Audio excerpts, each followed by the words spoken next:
So I am kind of cheating with this one, mainly because it's not a horror film, but I found it to be interesting nonetheless, and there weren't a ton of great canceled horror projects to choose from. So we're taking a bit of a break from horror and doing a full sci-fi flick. With that, we get into the original planned sequel to Blade Runner Down, which would have been based on the novel Blade Runner 2 by K.W. Jeter. It's also assumed that the sequel would have been following the theatrical cut of the film, suggesting that Deckard isn't a replicant like in the final cut and one of the billions of director's cuts. With that, let's get into the script. It starts off with Deckard and Rachel in the Oregon wilderness, living a life cut off from the outside world. Later on, whilst they're having sex, Rachel starts to lose control and die, I guess now knowing she's a replicant. But Deckard puts her into a cryogenic sleep chamber, cuts out his LAPD tracker, and leaves. We then find out it's been 10 years after the first film and showing LA and what it is now. We then follow some new Blade Runners interrogating replicants. This results in a chase scene with one of them. One of the Blade Runners, named Anderson, sees the new captain, who is Holden from the first movie. Holden reveals that he knows Deckard is back in LA and that he assigns Anderson to kill him, despite only a warrant out for his arrest. His reasoning being that Deckard is more or less a replicant at this point after quote-unquote fucking a skin job. It's also revealed that Deckard is back in LA to extend Rachel's lifespan. We cut back to Deckard. He visits a Dr. Herman Schlecht so that Deckard can force Schlecht to bring him to see the president of the Tyrell Corporation. They eventually get in, with Deckard getting pistol whipped by guards and is immediately knocked out. He has a dream about Rachel before he wakes up to meet Sarah Jane Tyrell, Eldon Tyrell's niece, who looks exactly like Rachel. They talk for a bit where she asks about her twin and figures out that the only reason Deckard could be here is if she was dying. Sarah decides not to help him, but when he's getting pulled away, Schlecht offers Deckard services for a problem they have. That problem being is that there was apparently a sixth replicant belonging to the team from the first film who is now blackmailing the Tyrell Corporation. Deckard agrees only because Tyrell would help Rachel live if he does so. While leaving, Schlecht has a quick exchange with Deckard about replicant infiltration growing higher in the time he was gone. It then cuts to Anderson and his partner Perry getting ready to find and kill Deckard. This results in a chase scene between Deckard and the Blade Runners, with Deckard eventually losing them in a subway car. Deckard eventually meets up with a man named Petey McBride. Deckard sees him about removing the second tracker, which he has now found out about thanks to the Blade Runners. At the same time, Anderson knows where he is and sends all available Blade Runners to that location. McBride removes the second tracker as the Blade Runners close in. It then cuts to Anderson finding the second tracker taped to a bomb, realizing that they lost him. It eventually explodes, but Anderson isn't caught in the crossfire.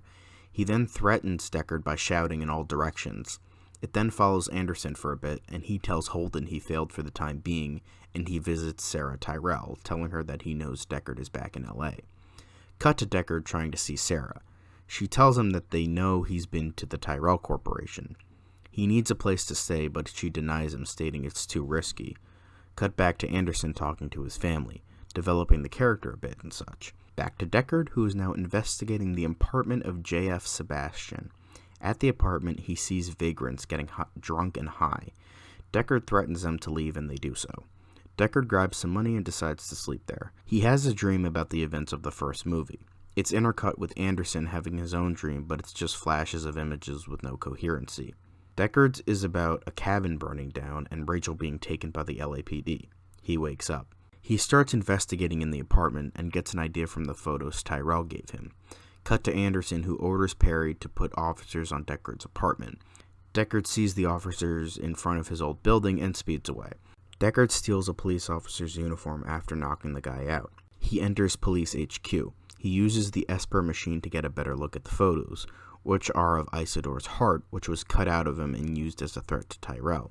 Cut to Perry, who seems like he's catching Deckard in the act, is actually going to a meeting about Deckard and him trying to get into the system. Anderson issues a rundown of officer assaults to get Esper codes. At the same time, the cop that Deckard cracked over the head is found by the police.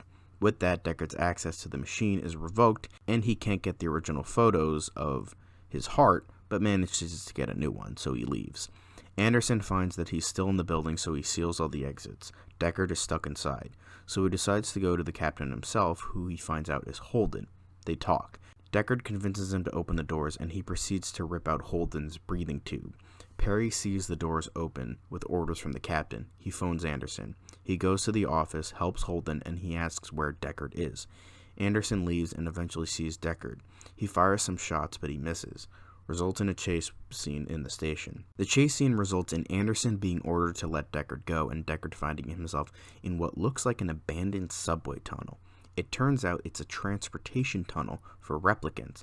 He eventually falls off the car he was on, and he sees he's behind an electrical fence near the Tyrell Corporation building.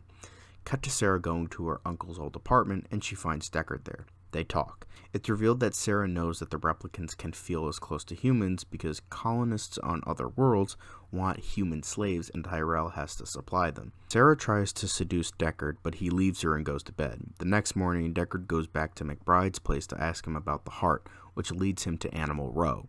He goes into a veterinary office. The man in charge turns out to be Franklin Isidore, very much alive. Deckard leaves before he can see him, and Isidore calls Holden about a deal being left alone.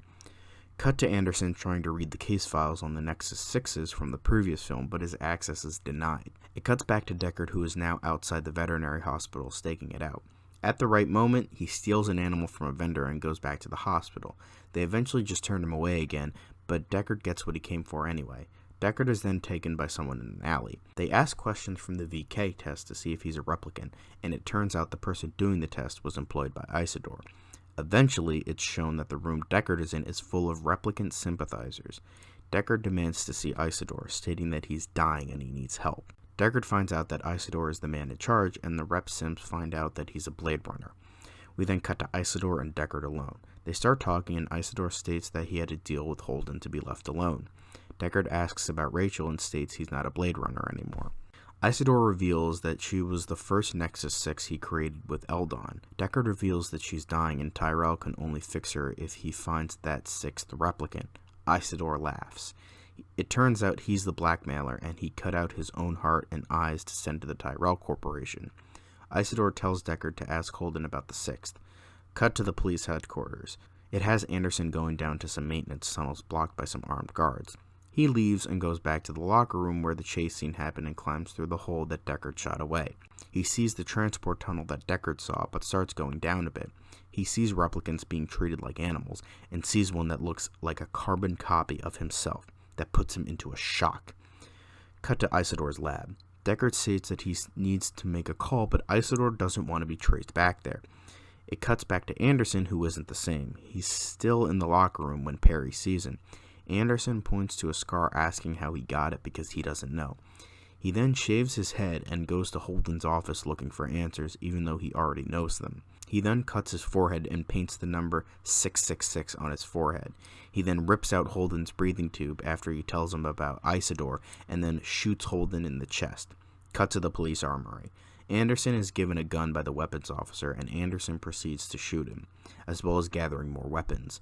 Cut to the Esper Corps to the precinct, the future database of all police officers, and Anderson blows up the Corps, and at around the same time, Perry finds Holden dead and knows that Anderson did it. They're now on the hunt for Anderson. Cut back to Deckard. He's talking with Sarah on a video phone. He's talking about the plan regarding Isidore and tells her to track Rachel on a certain frequency, but as it turns out, Sarah already has taken her to Tyrell in advance. Deckard is pissed. Back to Sarah, and we see Rachel's chamber empty. Cut back to the veterinary hospital with Anderson looking for Isidore. They talk for a bit, and then Isidore explains who he is. Apparently, after a crash, Roy Batty and the rest of the Nexus 6s left Anderson for dead. That's what he was dreaming earlier. Anderson went to Isidore badly injured, and Isidore fixed him up and claimed he was born again. This leads us back to the deal Isidore had with Holden, where Isidore was left alone while he gave Anderson to the police. Isidore tells him his real name. It's Saul. He then kills Isidore, with Deckard coming in after the fact, seeing Isidore's dead body. Saul then sees and spares Deckard since Deckard spared him, but Deckard states that he has to kill him. Saul laughs and he leaves in an instant. Cut to the transportation tunnels with Saul jumping onto one of the railway cars. He sees deformed replicants and tries to hold back tears. He sees a younger version of himself and gives him his rifle. Meanwhile, Deckard is heading to Tyrell while phoning Sarah to see if Saul showed up. He hasn't yet. Cut back to Saul on the car. It stops, and Saul shoots a guard and runs out of the car screaming. He loads his rifle into all the guards. He's leading a revolution. Cut to a guard calling Schlecht and telling him about the replicants. Schlecht orders everything shut down. Back to Saul, who contacts Sarah and tries to order her to let his people go. When an announcement declares the building is unsafe and everyone must evacuate, Saul stands victorious over the carnage below him. Sarah's recording a message. Deckard is getting inside the building, and Saul is going up an elevator. Outside, there are police spinners trying to calm everything down. Perry goes into the building to bring in Saul. Deckard is walking through the building with his gun raised. He eventually sees a recording of Sarah telling him that the building is wired to explode, a spinner is on the roof, and to, quote-unquote, take care of her, simply stating that Sarah fulfilled her end of the bargain.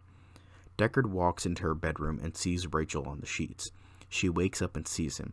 She tries to walk towards him, but he doubts it's her. They say what they told each other at the beginning of the movie before Rachel went under, and they embrace. They leave her bedroom and they see Saul, who thinks she's Sarah.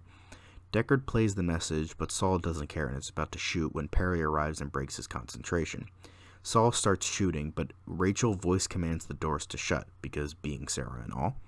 Saul sees the act of goodwill from her and sees the desperation in the couple and decides to let them go. Deckard tells Saul to come with them, but he denies it. They leave. Saul pours a glass of brandy while Perry and others try to get in. He leaves from sight when they burst in. Perry yells for Andy, but he tells them that Andy is gone. This results in a firefight resulting in the death of all the Blade Runners except Perry.